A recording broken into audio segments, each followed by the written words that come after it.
بعث فيهم رسولا من أنفسهم يتلو عليهم آياته ويزكيهم ويعلمهم الكتاب والحكمة وإن كانوا من قبل لفي ضلال مبين. اللهم صل على محمد وعلى آل محمد كما صليت على إبراهيم وعلى آل إبراهيم إنك حميد مجيد. اللهم بارك على محمد وعلى آل محمد كما باركت على إبراهيم وعلى آل إبراهيم إنك حميد مجيد. رب اشرح لي صدري ويسر لي أمري واحلل عقدة من لساني يفقهوا قولي. ډېر درانه او ډېر عزتمن دې مجلس کې حاضر علماء کرام، خاص طور باندې د دې مدرسه تفهیم القرآن محتمم محترم پروفیسر شریف الله صاحب، د دې ټولو طالب علمانو استاد قاری ساجد شاه صاحب او دې مجلس کې حاضر او د دې کلي او د بهر نه راغلو قرآن سره د دین سره د الله او د رسول سره مینه او محبت لرونکو مشرانو، ځوانانو او کشرانو، مسلمانانو ورونو او د قرآن کریم په دې مجلس کې شریکو زما اواز اوریدونکو خویندو میندو چې کورونو کې موجود، زه د زړه نه ډېر زیات په دې مجلس کې په شرکت باندې اطمینان او د زړه سکون او خوشحالي محسوسوم او دا مجلس راته داسې ښکاري زویم چې دا نو ختمېدی نه او موږ پکې ناست وی او د قرآن مجید تلاوت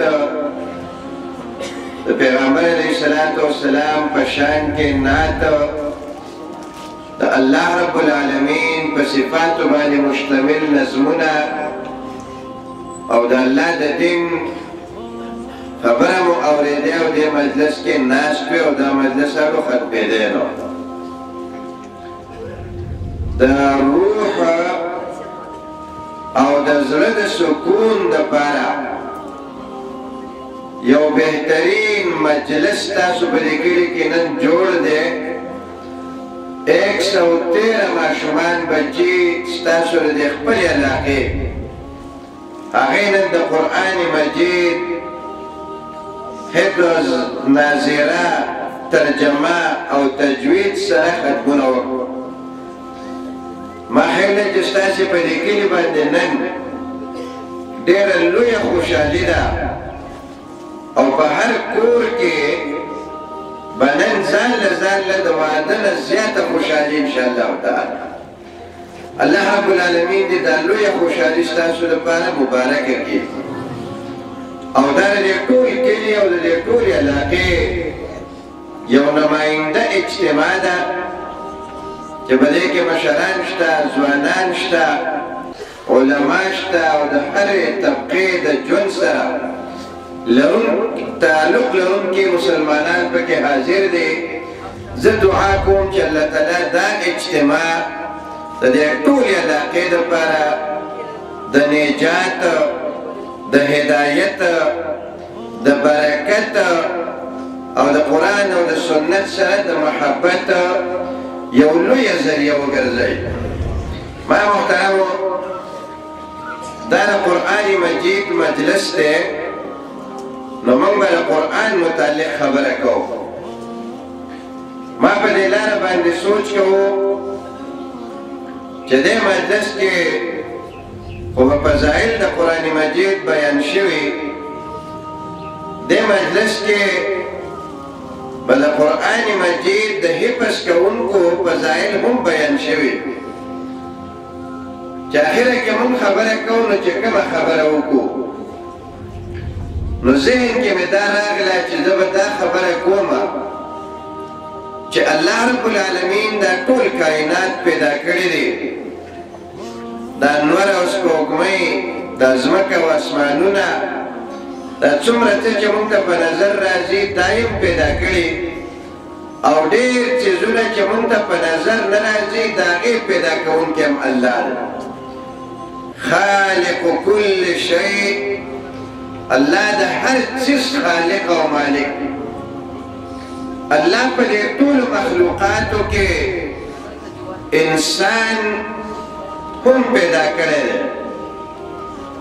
او د انسان د پیدایش ذکر قرآن کریم په مختلفو طریقو باندې کړی سورة الرحمن کې خلق الانسان من صلصال انسان الله تعالی د پخې شوې خاورې نه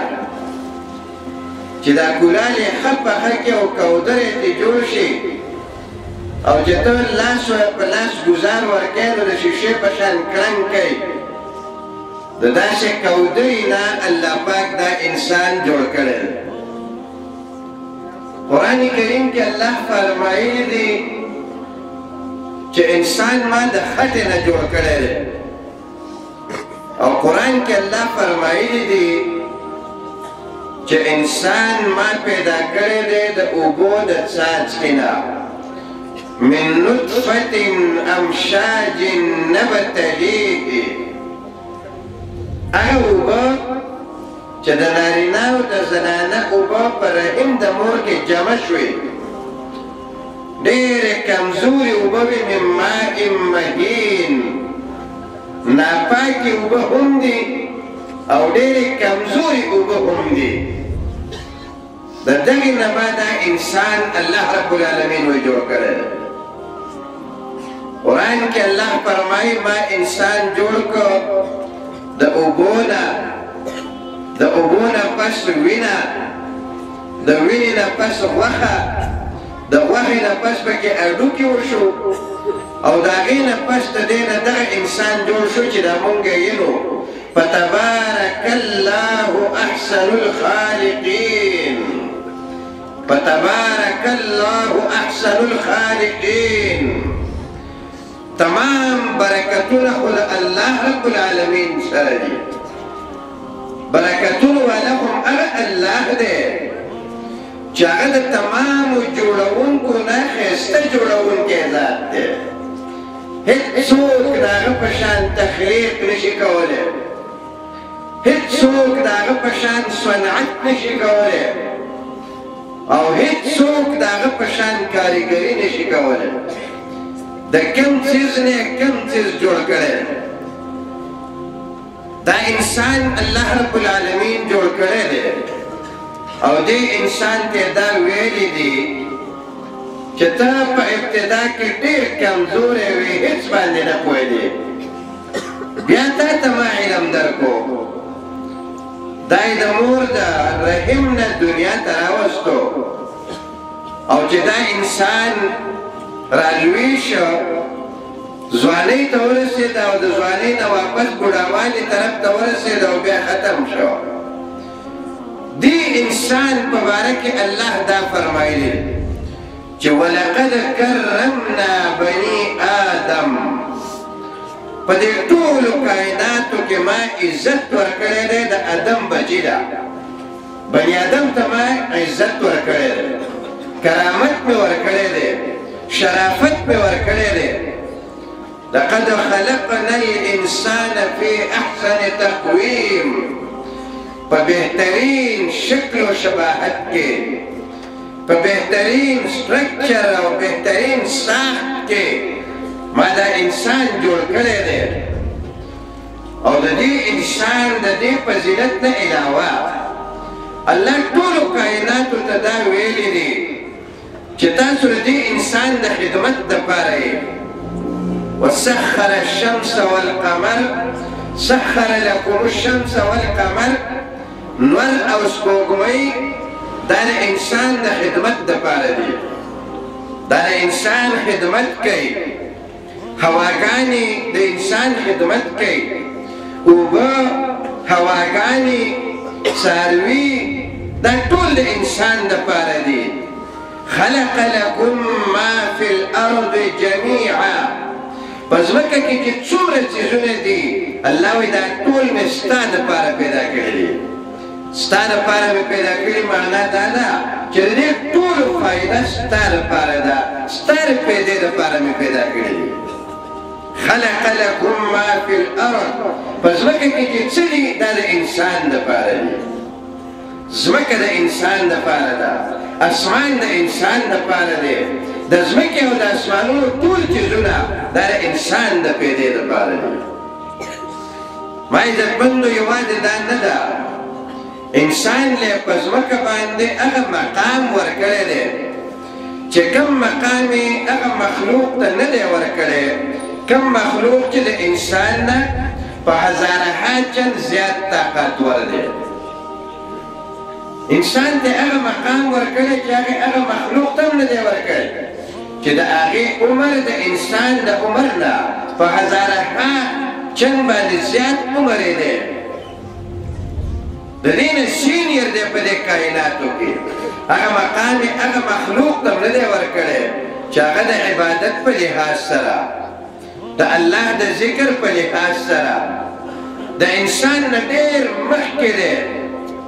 هغه مقام ملائکو ته ورنکو کوم چې انسان له ورکړی، هغه مقام جناتو له ورنکو کوم چې انسان له ورکړی، هغه مقام چې انسان له ورکړی دی هغې نور سپوږمۍ او نور مخلوقاتو ته ورنکړه. هغه مقام څه دی؟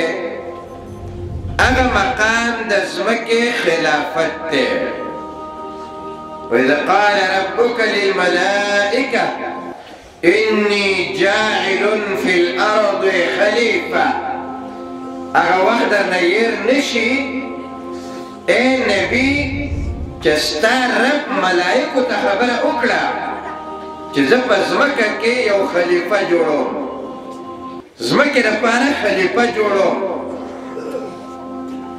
او هغه خلیفه څوک دی؟ هغه انسان دی. انی خالق بشرا، یو بشر جوړوم انسان، او دا انسان به په دې ځمکه د الله رب العالمین خلیفه. نو د خلافت منصب، د خلافت مرتبه دا الله رب العالمین انسان ته ورکړه. اوس ما تعالی اندازه دې خبرې لګول پکار دي چې ما ته د ټول مخلوق نه په بدل او په یو عجیب طریق باندې پیدا کړي او جوړ کړي. زما ستا د عظمت او زما ستا د عزت اعلان قرآن کې کړی دی، او زما ستا په باره کې دا ویلي چې دا به په دې ټولو کائناتو کې خلافت کوي. علامه الوسي صاحب د روح المعانی د دې آیت د لاندې ډېر زبردست تحقیق کړی دی.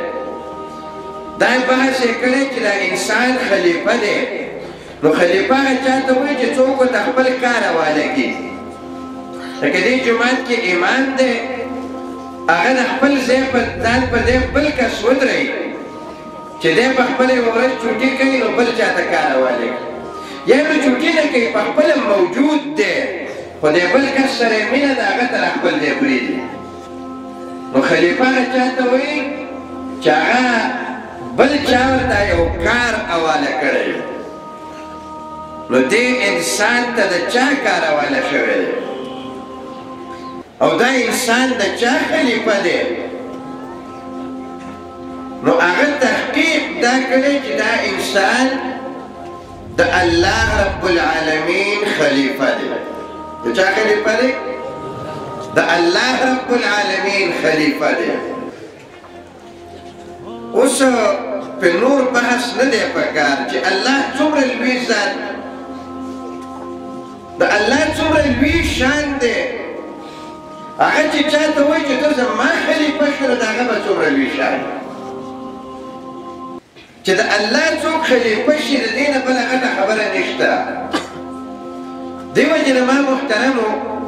د انسان ډېر لوی شان او مقام دی د الله په نسبت. دا خلیفه چې د الله خلیفه دی د الله په ځمکه باندې د ده اختیارات دي د الله په ځمکه د ده ذمهدارۍ دي د الله په ځمکه باندې د دې انسان ذمهدارۍ څه دي او د الله په ځمکه چې الله دې خپل خلیفه جوړ کړی نو الله دې ته څه کارواله کړی دی چې ته دلته زما خلیفه ته به دلته کم کار کوې زه تا ته کم کارواله کوم ما عزتمندو زه کوشش کوم چې خبرې ډېرې ساده ساده وکړم د مغرب نه واله د مشرقه پورې چې څومره یونیورسټۍ دي څومره تعلیمي نظامونه دي په دنیا کې که هغه د مسلمانانو دي او که د غیر مسلمو دي نو هغه ستا بچي ته دا خبره په اوله ورځ په ذهن کې کښېنوي چې انسان اشرف المخلوقات دی انسان په دې ټول مخلوق کې د ټولو نه غوره دی دا احساس برتري د دنیا په ټولو ادارو کې انسان ته د بچپن نه ورکولی کېږي که داسې نه ده د اولې ورځې نه ورته وایي ته اشرف المخلوقات دی د اولې ورځې نه ورته وایي ته په دې ټولو کائناتو کې غوره یې دا ټیک وایي ځکه چې موږ ټول انسانان یو زه چې تا ته ووایم چې ته اشرف المخلوقات یې نو ما ځان ته مې وویل چې زه اشرف المخلوقات یم خلک په هغه صفت خوشحالېږي چې د بل داسې صفت وکړي چې د هغه نه مخکې دا صفت د ده وشي ما عزتمندو دا غوره چې مونږ الله رب العالمین مونږ اشرف المخلوقات ګرځولی یو کوم الله چې زه اشرف المخلوقات ګرځولی یم دغه الله دا ونه هم اشرف المخلوقات ګرځولی شوه دغه الله پیری هم اشرف المخلوقات ګرځولی شو دغه الله په دې کائناتو کې یو بل څیز دا منصب او مقام ورکولی شو دا ولې دا انسان اشرف المخلوقات دی دا انسان چې اشرف المخلوقات دی ما عزتمندو دا په دې وجه دی چې دا د کائناتو د رب خلیفه دی په ځمکه باندې دا د خلافت د وجې نه عزتمند دی او زه خبره دې ته راولم چې الله رب العالمین چاته عظمت ورکوي او الله رب العالمین چاته لوی مقام ورکوي نو دا د هغه مخلوق د مقاصدو په بنیاد یې ورکوي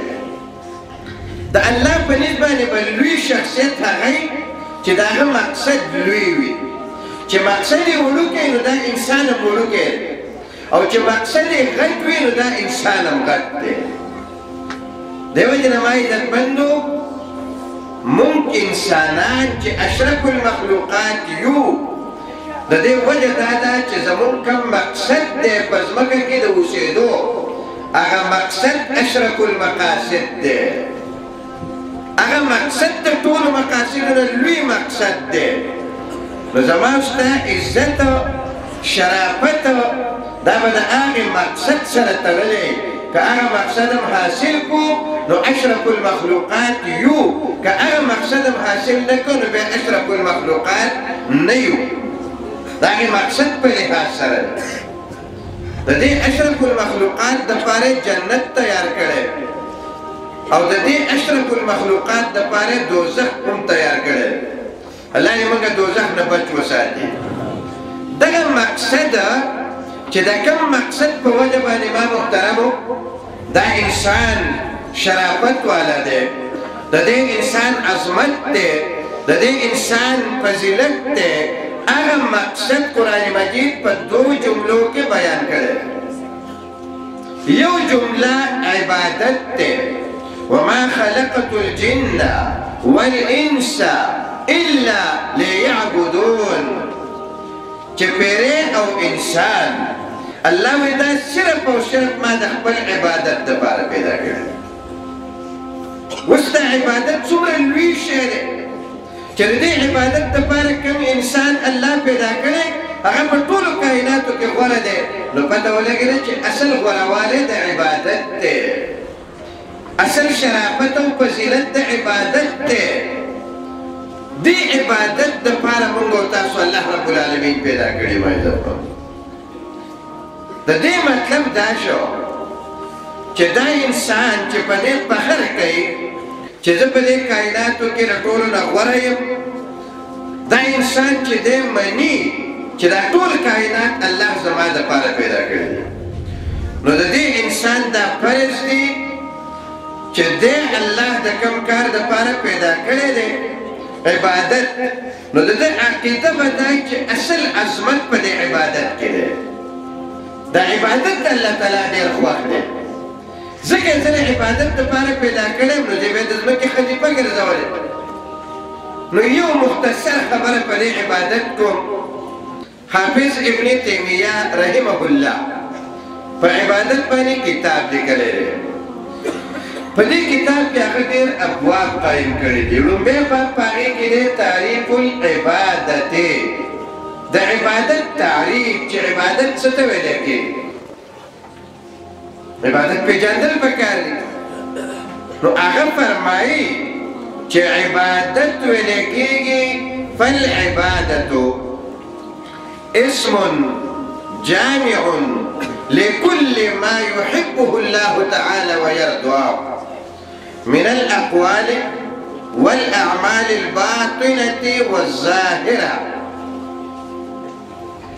عبادت د هر هغه خبرې د قول د هر هغه عمل نوم دی چې الله یې خوښوي او الله پرې راضي کېږي چې کوم کار د الله خوښ دی او تا وکړو دا تا د الله عبادت وکړو